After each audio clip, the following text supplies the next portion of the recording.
9 satelit kepunyaan kita yang ada di atas sana. Ya.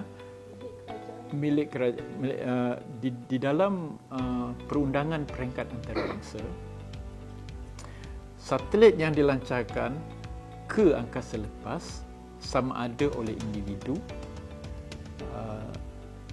industri, swasta atau kerajaan, liability-nya ialah kepada negara. Ya, itu persetujuan dari peringkat antarabangsa. Ya. Itulah juga nanti saya akan kupas kenapa kita perlu ada akta lembaga angkasa. Ya. So jadi oleh kerana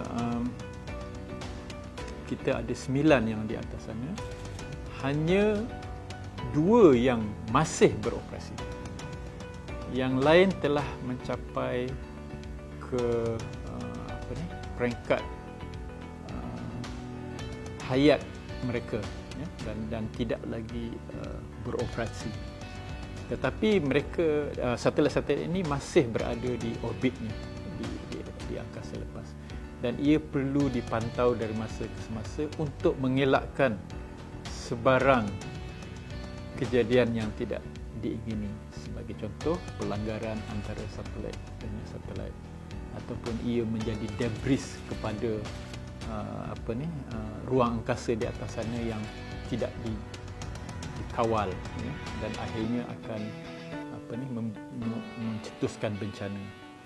Jadi walaupun hanya 2 yang masih beroperasi, tetapi pemantauan dan kawalan terhadap 9 satelit itu masih diteruskan. Ya. 2 yang masih beroperasi adalah daripada Miasat, iaitu satelit untuk tujuan komunikasi. Ya. Lagi 2 juga daripada Miasat yang telah mencapai umurnya dan tidak lagi beroperasi. Ya. Kemudian ada 2 satelit remote sensing.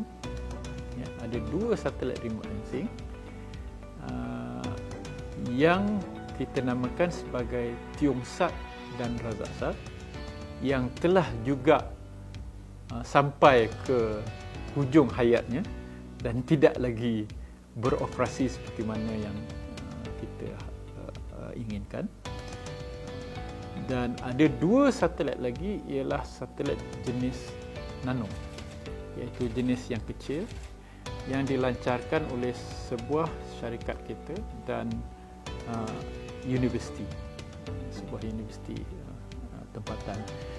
2 satelit nano ini juga telah tidak beroperasi kerana satelit jenis nano ialah satu satelit yang kecil dan jangka hayatnya tidak panjang, dan ada ketikanya hanya sekitar 1 atau 1,5 tahun pengoperasiannya. Tujuan satelit nano ini ialah kebanyakannya untuk tujuan penyelidikan dan pembangunan. Ya. Satelit-satelit yang lain yang saya sebutkan tadi, ia bertujuan bukan saja penyelidikan pembangunan, tetapi dia untuk buat operasi secara komersial, seperti yang saya sebutkan Miasat dan sebagainya tadi. Ya. So, jadi itu antara rentetan penglibatan negara dalam pelancaran satelit ke angkasa lepas.